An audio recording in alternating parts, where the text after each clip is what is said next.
Rick Dice. I'm president of Patrick Corporation. I've been in business since 1971. And I'm the president of the National Wildfire Suppression Association at this time. Have been for 20-some years. And I'm kind of the historian in a lot of ways. A lot of people, ask me how the private sector got started in the fire business and on fires. And that actually started in Oregon with crews, and it started in the early 70s. And that's when the timber companies and timber owners, landowners, they have insurance policies, and they had to pay the first $300,000 if there was a fire started. And they would hire me. I came out of the service and started a little business and doing prescribed fire work for landowners and stuff. And then if they had a fire, then they would call me up and we would suppress the fire when it was on their property. And if it got bigger and maybe the state of Oregon came in, the landowners would still pay my little company for suppression crews and stuff. And so that went on for a number of years. And in Oregon, there wasn't that many fires back then. And so it just kind of went on and on and on. And of course, I got to know the operations people in ODF. And I got to, and then all this time, I'd been working for the loggers and so forth and so on. And we worked with the Forest Service a lot. And so you got to know the fuels people and the fire people, because we were building hand lines and so forth, and contractually loggers and mills had to start taking care of more and more work. And that happened with the Oregon Forest Practices Act of 1972. And they were required to meet certain obligations. And the mills and the loggers didn't want their people doing all this work. They wanted to keep doing what they were supposed to do, was mill or log, and so they'd hire me. So for many years that went on and on and on, and then into the 80s, and 87 was a huge fire year all over the place. And I had actually a couple of agreements with counties and stuff that were associations and stuff, like a one-page agreement. And in 1987, I can't really remember, I'm getting a little older there, but huge fire year, and my company was busy for 2 or 3 months on fires. And some of the other contractors, reforestation, different things, saw, well, if they can hire you, why can't they hire us? So in 1988, the Oregon Department of Forestry started to sit down and started writing an agreement to hire outside help if needed. And so at the same time, we started meeting, some of myself and some of the other contractors meeting and coming up with some bylaws and stuff. And we started the National Wildfire Suppression Association. It actually was incorporated in '91. Took us about 3 years meeting, arguing about bylaws and so forth and so on, a couple times a year and stuff, till we came to an agreement on how we wanted to represent ourselves as an association and as businesses, meeting all the meet or exceed requirements, federal requirements, not just state requirements for everything from outfitting to training to how we conducted ourselves on fires. And so that started the NWSA, the association. And in the meantime, I go backwards a little bit, was that at the same time, back in the 70s and stuff, the government, the Forest Service, had hired ERA engines, and that was, you brought your engine to a fire, and they might hire it if they needed you, and you supplied the engine or the vehicle, the tank, and the pump, and the government supplied the hose, the fittings, the radio, the people. Your people, if they were your people would go on AD and operate your engine, and they paid you for the machinery.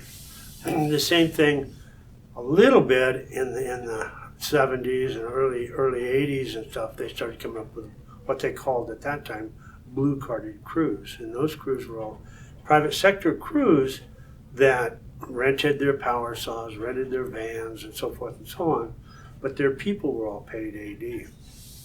And so I knew a lot of Forest Service people, and they all wanted me to do that. And some of the contractors we have today, that they did do that. I wouldn't do that. I said, no, I won't do that. I'll work under the terms of my agreements with the state of Oregon, where it's all my responsibility. My people want my paychecks. They don't want your paychecks.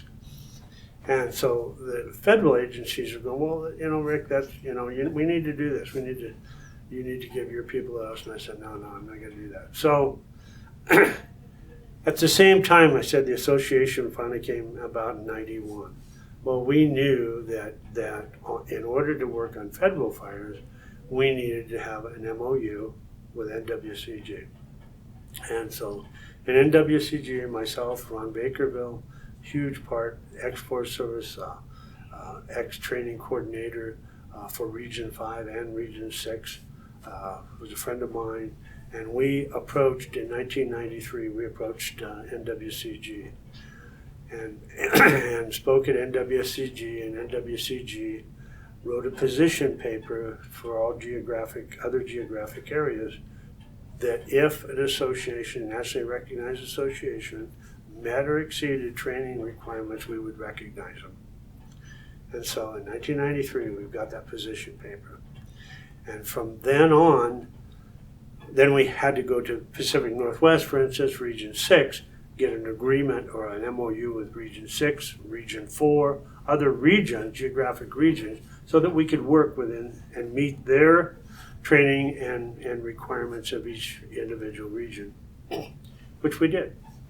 And so then, everybody's pretty well aware, 94 was a huge fire year. And we were used on federal fires and state fires and Washington state fires. And it just kind of bloomed from there.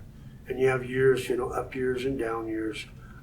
But the whole private sector, professional private sector fire business kind of bloomed from what I just was explaining to you.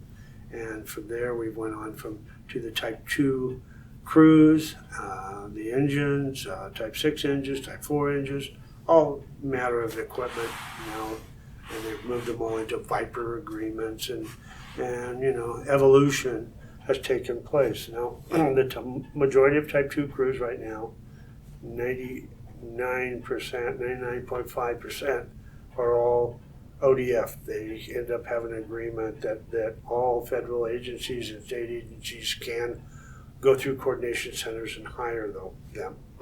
They're all pre-seasoned, all set up. And then in 2000, actually, what had happened in 2000 was a huge fire season, and it was huge in Region 1. And in Region 1, that year, the NIC out of Boise was screaming for crews, wanted crews. The deputy, they called me one time, and I can't think of who it was right now. Anyway, he called me and said, hey, can you get crews? And I said, oh yeah, there's a lot of private sector crews sitting around, they're not being utilized in Region 6. And he said, well, we're not communicating very well with Region 6, so can you give me some crews to Montana? And I said, well, how many crews do you want? So I get 50 crews. I said, give me half an hour. I'll start calling some other contractors and we'll see what we can do. And so within 24 hours, I'd had 50 crews talking to other contractors within our association and on the road to Montana. And there's a lot to that. We had to go through a contract, that we had. And all this period of time, I kind of left it out, but all this period of time from the 70s up through 2000, we were doing a lot of prescribed burning for the Forest Service, BLM, Fish and Wildlife, everybody. We had not everyone, but there was quite a number of us that was doing. I had been burning in Montana.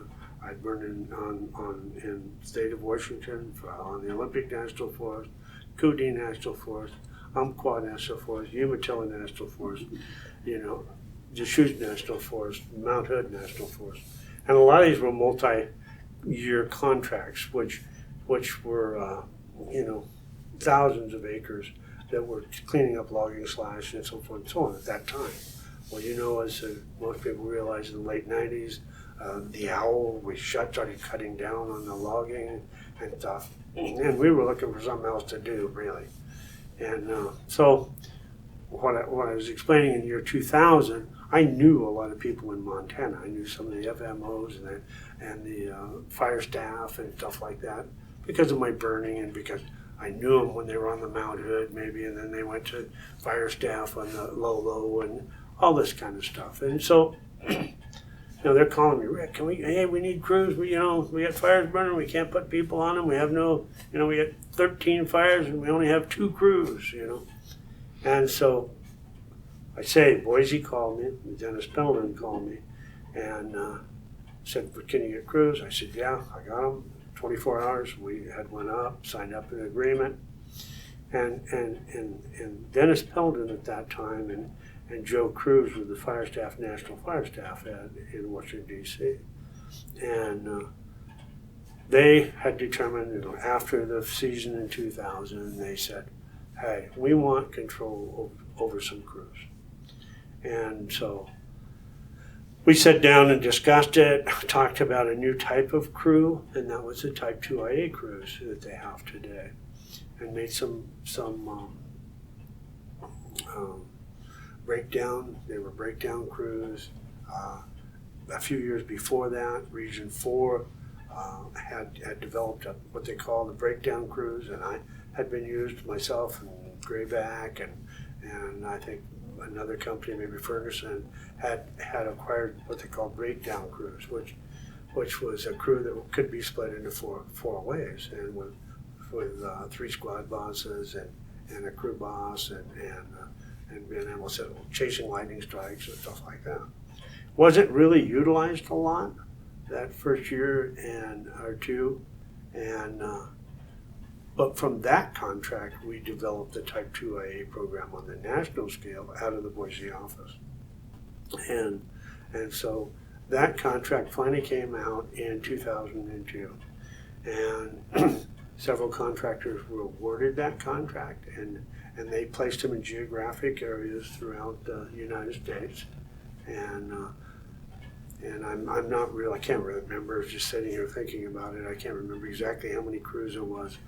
48 or something like that. Some of those crews have dropped off in the years since then, meaning it's a contract that comes up every 3-4 years, 5 years maybe, and some of the contractors didn't perform as well as maybe they should have. Some of the locations didn't utilize the crews, were used to private sector crews. Some of them were very successful.